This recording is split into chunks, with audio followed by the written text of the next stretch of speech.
As doenças ocupacionais e os acidentes de trabalho não atingem só o colaborador. De uma forma ou de outra, a sociedade também é atingida.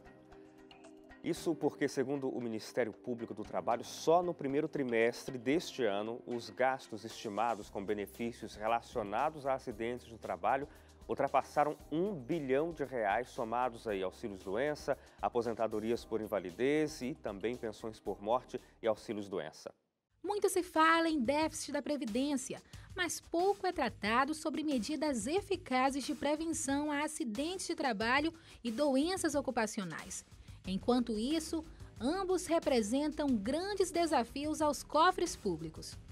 As pessoas não têm noção do que hoje significa um déficit, entendeu? Dentro do Brasil, né, relacionado à Previdência Social, inerente aos acidentes às pessoas encostadas, né, sem contar as mortes do trabalho. Segundo o Ministério Público do Trabalho, somente no primeiro trimestre de 2018, os gastos estimados com benefícios relacionados a acidentes de trabalho ultrapassaram R$1 bilhão, somados a auxílios-doença, aposentadorias por invalidez, pensões por morte e auxílios-acidente. Primeiramente, é importante esclarecer que existe uma cultura no Brasil de que a responsabilidade pelo trabalhador acidentado, ele não é da empresa e é da Previdência. Ocorre que é injusto que toda a sociedade arque com essa despesa quando a empresa descumpriu regras mínimas em saúde e segurança do trabalho. Então a pergunta a ser feita é: o que a empresa pode fazer para prevenir acidentes do trabalho? A hora que o empresário realmente tomar isso aí como uma responsabilidade dele, enxergar que os trabalhadores satisfeitos, felizes, tá certo? Protegidos e conscientizados vão poder ter uma vida muito melhor dentro do seu lar, do seu lazer e, consequentemente, vão se tornar uma grande parceria para a empresa e vai ajudar todas as empresas a crescer.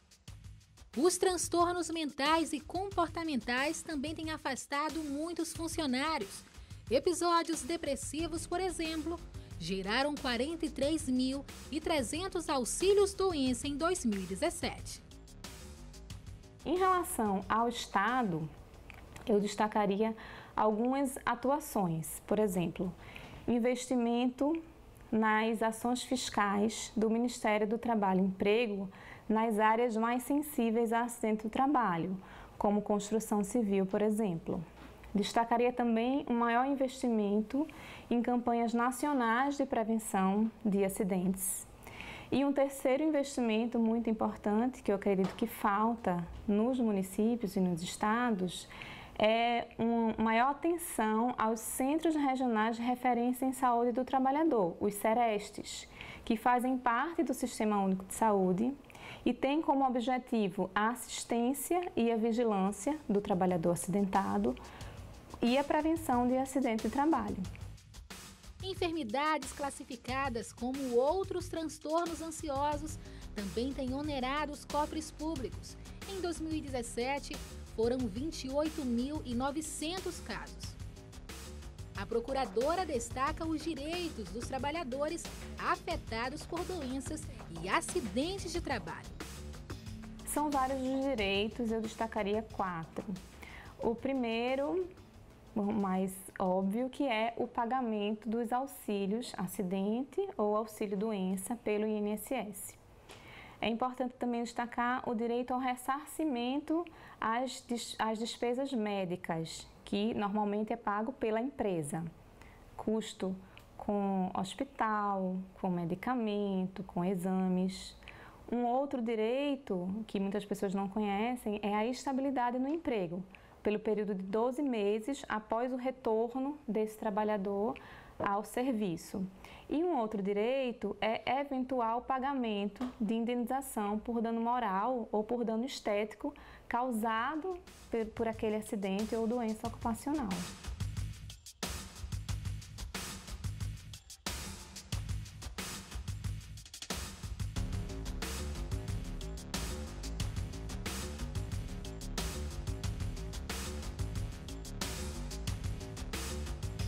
Tá certo? É ter um povo progressista, né? E eu acho que isso daí faz com que o nosso Brasil possa, inclusive, melhorar o patamar que hoje ele está certo, nessa crise tão grande, entendeu? Eu acho que ele pode acelerar, entendeu? O crescimento, a retomada da riqueza dele, a hora que ele começar a valorizar o ser humano e começar a não enxergar só normas e leis, enxergar a necessidade de proteger o maior bem que ele tem, que é o trabalhador dentro da sua empresa.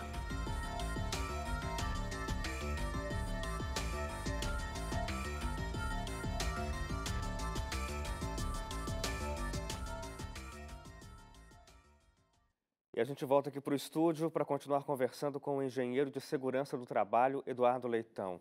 Eduardo, a gente já conversou bastante no primeiro bloco sobre os riscos, os ambientes e como evitar isso. Agora, você atua diretamente levando esse tipo de conhecimento para as empresas, né? Você faz palestras nas empresas para o funcionário saber como lidar. Mas então, para quem está acompanhando a gente, é um trabalhador, como ele deve agir quando vir ou acontecer com ele ou com alguém próximo um acidente do trabalho? O acidente, existem vários tipos de acidente. Os acidentes com vítima, quando a pessoa desacorda, existe um procedimento que as empresas montam previamente e formam esses trabalhadores de como eles devem agir. Eles devem estar preparados também para agir. Exatamente. É obrigação da empresa fornecer esse tipo de treinamento? Sim, com certeza. Toda empresa? Toda empresa. Não importa o porte? Não importa o porte. Você tem que imaginar os cenários de risco que podem ocorrer dentro de uma empresa, e um grupo de trabalhadores, inclusive a IT-17 do Corpo de Bombeiros pede isso, que toda brigada, toda empresa tem uma brigada de emergência. Essa brigada são pessoas treinadas para agir em caso de emergência. Além da brigada, situações básicas como um princípio de incêndio, onde as pessoas podem pegar um extintor de incêndio e apagar, ou um mal súbito, um desmaio, alguma coisa com algum outro trabalhador, de acionar um alarme de emergência para chamar a brigada ou chamar o SESMIT, o médico do trabalho e assim por diante. Uma ambulância que tenha nas grandes empresas, uma ambulância de plantão para fazer esse tipo de atendimento. Quando você fala grandes empresas, tem um número específico para que você tenha essa ambulância? O SESMIT, a ambulância não, mas o SESMIT sim. O SESMIT ele é regido, ele é montado através do grau de risco da empresa e o número de funcionários. Então, a NR4 trata quantos técnicos de segurança, médicos, enfermeiros, engenheiros, a empresa tem que ter de acordo com o número de empregados que ela tem. Certo.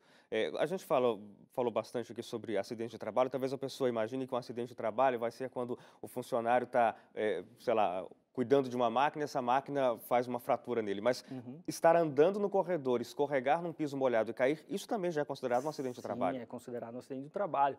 O acidente de trajeto também é considerado um acidente de trabalho. De trajeto também? Ainda é considerado? É considerado, ainda é. As doenças ocupacionais, as doenças do trabalho, as doenças profissionais e as doenças do trabalho, tudo se enquadra como acidente de trabalho, né, pela lei. Agora, você falou que sobre essas normas todas, né, tem que ter uma brigada, é obrigatório que haja treinamento para esses funcionários. A realidade é essa? Quando você vai às empresas, isso está acontecendo nas empresas brasileiras? Não. Existe um déficit muito grande na fiscalização por parte dos órgãos executivos, né? Pelo Ministério do Trabalho. Existem muito poucos fiscais para a quantidade de empresa que a gente tem na região.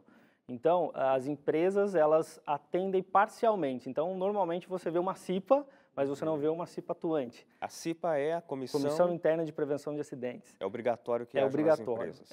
Sim. Existe a CIPA constituída e também existe o designado de CIPA. Se você tiver um funcionário, já é necessário você ter um designado de CIPA e existe um enquadramento, um quadro de acordo com a quantidade de funcionários que você tem que constituir ou não uma CIPA, que aí é um processo onde envolve eleição e tudo mais. Mas não é só a CIPA. A própria brigada de emergência, muitas empresas têm, mas é só para atendimento do Corpo de Bombeiros. A hora que tira o AVCB, já não é mais uma brigada tão atuante, porque a própria brigada ela também atua no caráter preventivo, assim como a CIPA.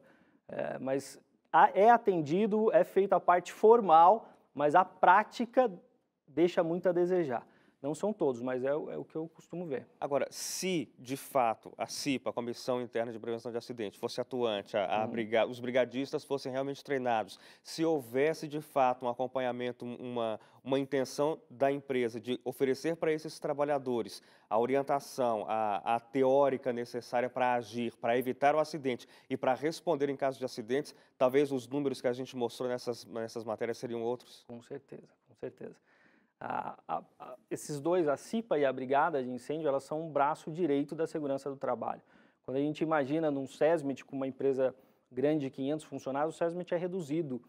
Os profissionais da área de segurança, eles não conseguem só eles para fazer um resgate. Então, eles precisam de mais pessoas, pessoas treinadas, pessoas que estejam lá em campo, que consigam rapidamente intervir e agir para que a lesão de um acidente seja menor, seja atenuada ali. A própria CIPA, quando ela é instituída, ela monta um cronograma, um plano de trabalho durante o ano. E esse plano, são levantados itens que são importantes para a empresa para minimizar, identificar desvios, incidentes, para evitar os acidentes acontecerem. Os acidentes, as doenças. Então, a CIPA tem um papel importante, desde que ela atue, que a empresa dê esse tempo para que as reuniões sejam feitas, talvez um suporte, algum investimento que seja necessário, mas desde que feito, minimizam ou diminuem drasticamente o número de acidentes. Se na minha empresa existe de maneira formal esse tipo de ação, mas não da maneira prática, o que eu devo fazer? Porque é um interesse do funcionário que isso esteja funcionando de fato. Sim, com certeza. A priori, a negociação com o empresário tem que ser constante, né? O presidente da CIPA ele é indicado, ele não é votado. E normalmente é indicado alguém que já tem um relacionamento com a direção, com a alta direção da empresa. Isso quando não for o próprio diretor. Essa pessoa, ela tem esse caráter, ele tem esse objetivo de fazer esse meio de campo, fazer essa política para fazer as coisas acontecerem. Se for uma CIPA que ela está sendo sufocada, seja pela produção, seja por supervisores que não querem liberar os funcionários para fazerem essas atitudes preventivas, essas ações preventivas, algumas pessoas da CIPA elas podem intervir junto à alta direção para que isso realmente aconteça, né? E tudo através de negociação. Então, tem que apresentar as multas que a empresa pode tomar, apresentar os acidentes, né?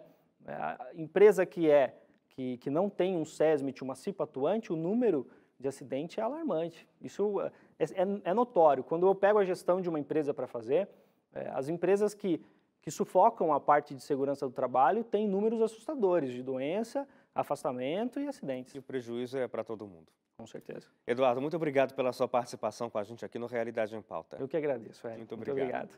E a você de casa também, muito obrigado. A gente encerra por aqui o programa de hoje. Lembro a você que é possível rever este programa e todos os outros lá no nosso portal, novotempo.com/jornalismo. A você, um abraço e até o próximo encontro.